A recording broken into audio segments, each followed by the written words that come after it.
is low duty or fuel gas compressor. The low duty or fuel gas compressor sucks boil off gas from the cargo tanks at approximately temperature from minus 140 to minus 160 degrees Celsius after it's being compressed and set either for liquefaction.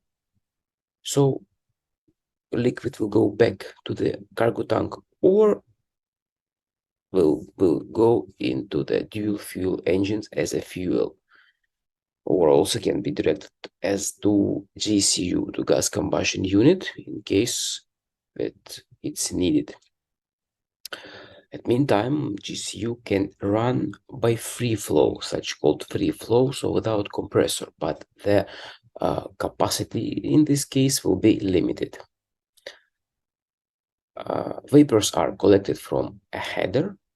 Yeah, so from every tank they're going to common header, and then will go from this header to cargo compressor room for compressor suction.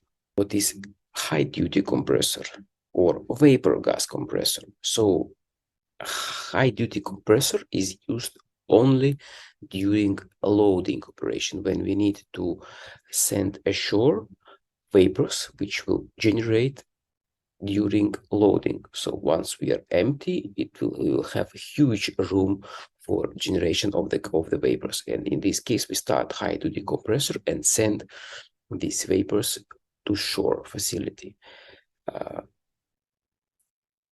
You can call this HD compressor like a blower.